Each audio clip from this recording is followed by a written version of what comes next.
If she falls, you don't get to say you tried. The garage went silent. Emily's hands clenched around the walker.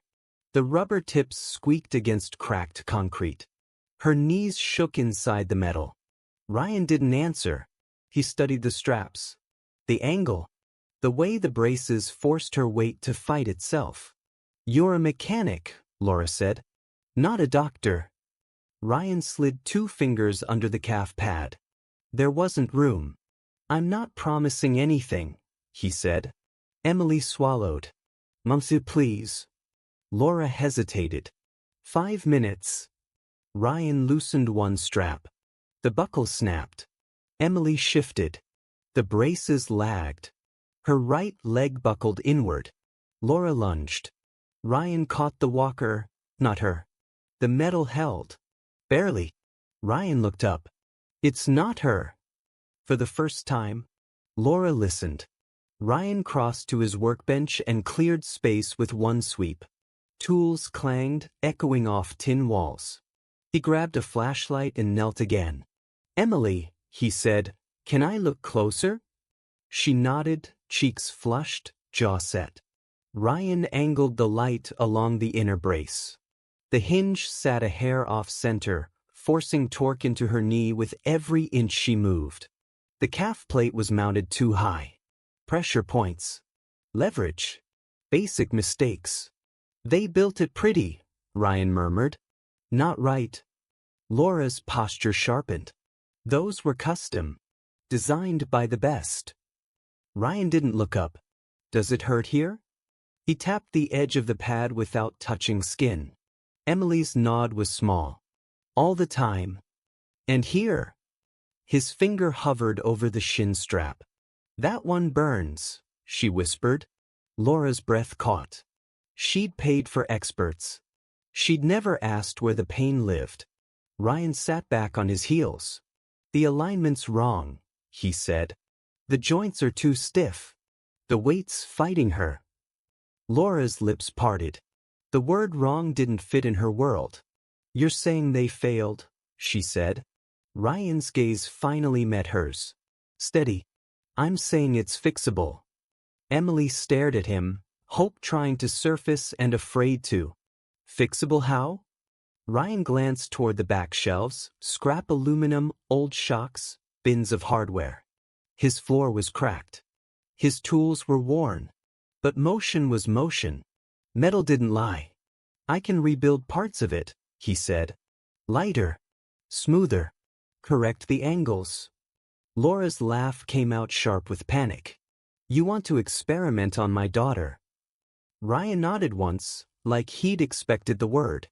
"So don't let me," he said. Silence stretched. Outside, the SUV's fan kicked on, a low where that rose and fell like breathing. Emily's fingers tightened on the walker. "Mom," she said quieter. "If we leave, it's just back to the same." Laura's eyes shone, furious with herself for it. She looked at Ryan's hands, scarred, careful, then at Emily's legs, trapped in metal that promised support and delivered pain. "What would you need?" Laura asked. Ryan exhaled slowly. "Time," he said. "And permission." Emily lifted her chin. "You have it," she said before her mother could stop her. Laura's throat worked. She nodded, barely. "I'm staying," she said. "Every second. And if she so much as flinches, we're done. You understand me, Ryan? No arguments. No pride at all." Ryan didn't smile. He reached for a wrench anyway. Ryan didn't start by cutting anything. He watched. Emily sat on the bench, braces still locked in place, her feet flat on the floor like they were waiting for instructions. Laura stood behind her, arms crossed, eyes never leaving her daughter's legs. Ryan circled slowly, crouching, standing, shifting angles the way he would with a car that made a noise no one else could hear. He watched how the metal forced Emily's knees inward, how the weight of the upper frame dragged instead of carried, how every movement asked her body to compensate for bad design. "This is backwards," he said quietly. Laura stiffened. Excuse me? The load, Ryan said. They're supporting the wrong places. It's like hanging an engine by the exhaust. Emily let out a breath she hadn't realized she was holding. Ryan reached for a marker and drew lines directly onto the metal, short, precise marks. These joints shouldn't be fighting each other. They should follow her. Laura's voice cut in. And if you're wrong? Ryan capped the marker. Then we stop. That answer unsettled her more than confidence would have. He removed the braces carefully, unfastening each strap like it mattered how it felt coming off. Emily's legs sagged the moment the metal released them. Laura moved instantly, steadying her. I've got her, Laura said. I know, Ryan replied. He laid the braces across his workbench. Under the harsh overhead light, they looked less impressive. Heavy, overbuilt, rigid in all the wrong places. Ryan picked one up and flexed the knee joint. It barely moved. Does it ever feel like it's lagging behind you? He asked Emily. All the time, she said. Like my body's late to its own movement. Ryan nodded. He grabbed a wrench and tested a bolt. Tightened beyond necessity. They didn't trust the body, he said. So they locked it down. Laura closed her eyes for a moment. The words landed harder than any accusation. Ryan worked in silence for a while. He disassembled slowly, laying parts out in order. Springs, plates, hinges. The braces came apart like a bad argument. Too many pieces doing the same job. Emily watched, fascinated. You're not scared? She asked. Ryan paused. Of breaking something? He shook his head. I'm scared of leaving it broken. Laura inhaled sharply at that. He swapped out thick steel plates for lighter aluminum from his shelves. Cut, sanded, reshaped. The garage filled with the sound of metal against metal, sparks brief and controlled. Every so often he'd stop, hold a piece up, imagine motion that wasn't happening yet. Hours passed. Laura checked her phone. Missed calls. Meetings dissolving without her. She ignored them all. Ryan tested a modified joint with his hands. It moved smoothly, then stopped exactly where it should. He frowned, adjusted, tested again. Ryan, Laura said carefully. How long? He didn't answer right away. Longer than 5 minutes, he said finally. Laura looked at Emily. Emily's gaze never left the bench. Take the time, Emily said. Laura nodded once. We're not rushing this. Night crept in unnoticed. The heat broke. The garage grew quiet except for tools and breath. At one point, Ryan leaned back against the bench, rubbing his eyes. Doubt crept in then, not loud but heavy. He pictured Emily standing, falling, the sound it would make, the way Laura would look at him. He almost said stop. Instead, he reached for a shock absorber from an old bike suspension and smiled faintly. Where did you learn all this? Emily asked. Ryan tightened a bolt, fixing things that didn't come with instructions. Laura watched him differently now. Not as a risk, but as someone carrying it. By the time he finished the rebuild, the braces barely resembled what they'd been. Lighter, cleaner, purposeful. Ryan set them on the table. Emily reached out and touched the metal. They're warm, she said. They should be, Ryan replied. They're meant to move. Laura's heart thudded hard enough to hurt. Ryan straightened. Tomorrow, he said. We test them tomorrow. Emily smiled, nervous and alive. Laura nodded, fear and hope colliding in her chest. Tomorrow meant everything. Ryan didn't ask Emily how she felt when she arrived the next morning. He watched how she stood when she thought no one was judging. The way her shoulders held tension. The way her breath shortened when the braces came into view. Laura noticed it too. She stayed quiet, hands clasped tight, like sound itself might interfere. Ryan knelt and positioned the rebuilt braces in front of Emily. We go slow, he said. If anything feels wrong, we stop. Emily nodded. If it feels right? Ryan met her eyes. Then you tell me. He guided her legs in carefully, aligning each joint by feel, not sight. The metal settled differently this time. It didn't bite. It didn't resist. Emily exhaled. That's already better. Ryan secured the straps, one at a time. Not tight. Supportive. He adjusted the knee hinges, then stepped back. Laura's voice cracked. Ryan. Turned. If she falls. I know, he said. Emily reached for her walker. Her fingers were steady. Her legs were not. Ryan held up one hand. Don't stand yet. She waited. The garage seemed to hold its breath. Shift your weight, Ryan said quietly. Just a little. Emily did. The braces responded instantly, not late, not stiff. Her knees bent when they were supposed to. The pressure spread evenly instead of stabbing one spot. Her eyes widened. Mom. Laura's heart slammed. I'm here. Ryan crouched near Emily's side, close enough to catch, far enough not to lead. Again, he said. Emily shifted more. The braces absorbed it. No wobble. No fight. She laughed once, sharp with disbelief. Then stopped herself, like she was afraid sound might undo it.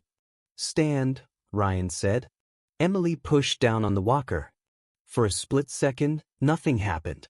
Then her body rose. The braces moved with her, fluid and quiet. Her legs straightened. She stood taller than Laura remembered her ever standing. Laura's mouth opened. No sound came out. Emily froze. I'm up, she whispered. Ryan didn't touch her. You are. Her knees trembled once, testing. The braces corrected gently, like hands guiding instead of forcing. It doesn't hurt, Emily said. Tears blurred her vision. It doesn't hurt. Laura covered her mouth. Her knees nearly gave out. Don't rush, Ryan said. Just feel it. Emily breathed. Her body adjusted. The fear didn't vanish, but it stopped controlling her. Okay, she said. Okay. Ryan took a step back. The distance felt enormous. Take one, he said. Emily's right foot lifted. Time stretched thin. The brace followed the motion, smooth and balanced. Her foot came down clean. Laura gasped. Emily blinked hard. Did you see that? I saw, Ryan said. Her left foot moved next. Slower. Careful. It landed. She stood still again, shaking, smiling, crying all at once. I'm walking, she whispered. Laura broke. She sobbed openly, hands pressed to her face, years of restraint collapsing under the weight of 2 steps. She reached for Emily, then stopped herself, afraid to interfere. Emily turned her head. I'm okay. Laura nodded frantically. I know. I know. Ryan leaned against the workbench, fingers digging into the edge. He hadn't breathed in seconds. Again? Emily asked. Ryan nodded. She walked across the garage, each step more confident than the last. The braces moved like they belonged to her. The walker became lighter in her hands. At the far wall, Emily stopped and turned around. She didn't look at Laura first. She looked at Ryan. Thank you, she said, voice breaking. Ryan swallowed. You did the work. Laura crossed the space and wrapped her arms around Emily from behind, crying into her shoulder. Emily held her, standing, steady. Ryan stepped away, giving them space. But Laura reached out blindly and caught his sleeve. Don't go, she said through tears. Please. Ryan stayed. The garage was quiet again, but nothing would ever be the same. Ryan expected the noise to come later. The questions. The attention. The disbelief that always followed something people didn't understand. Instead, the days that followed stayed strangely quiet. Emily returned every morning. No announcements. No audience. Just slow, careful work. Ryan adjusted angles by fractions, tightened here, loosened there. He watched how her body learned the braces, how fear slowly released its grip. Laura stayed too. She stopped taking calls in the garage. Stopped checking messages. She sat and watched her daughter walk back and forth across the concrete floor like it was the most important place in the world. By the fourth day, Emily left the walker behind. She didn't announce it. She just stood up without reaching for it. Laura noticed first. Her breath caught, but she said nothing. Ryan saw it in the reflection of a tool cabinet. He kept his hands busy and let the moment belong to Emily. Her steps weren't perfect. They didn't need to be. Word spread anyway. Not loudly. Just enough. A neighbor stopped by. Then another. People lingered near the open bay door, pretending not to stare. Ryan didn't like it. He worked faster when no one was watching. One afternoon, Laura waited until Emily stepped outside to rest. "You changed her life," Laura said. Ryan shook his head. "I fixed a problem." Laura studied him. "You did what specialists couldn't." "They didn't look at it this way." "That's exactly my point." She told him about resources, facilities, teams, money that could make this bigger. Her words were careful, generous, overwhelming. Ryan listened. Then he surprised her. "I don't want to leave," he said. Laura blinked. "You don't have to." "This place," he said, glancing around the garage. "It's where people like her end up. The ones who don't get second chances." Laura understood then. Not fully, but enough. "What do you want?" she asked. Ryan hesitated. "A way to do this without charging what people can't pay." Laura nodded slowly. "Then that's what we'll build." They never discussed numbers. The workshop opened months later. Bigger. Cleaner. Still modest. No signs announcing miracles. Just a name on the door and light inside. Emily was there often. Not as a symbol. As proof. She walked families through the space. Showed children how the braces moved. Let them touch the metal. Let them see someone who understood. Ryan watched her from a distance. Her steps grew smoother. Stronger. Less cautious. One evening, as the sun dipped low and painted the windows gold, Emily crossed the floor toward him without thinking about it. "I got accepted," she said. Ryan looked up. "Accepted where?" "A therapy program," she said. "They want me to train with them. Help others." He smiled. Quite proud. "Sounds right." Laura joined them, placing a hand on Emily's shoulder. She looked at Ryan, eyes full but steady now. "Thank you," she said. Not like a debt. Like a fact. They stood together as the light faded, no one in a hurry to speak. Ryan thought about how close he'd come to saying no. To stopping. To letting fear win. Emily took another step, then another, without noticing the braces at all. That was when he knew. The machines mattered. But the moment someone stopped needing to think about them, that was the real work. The doors stayed open long after sunset.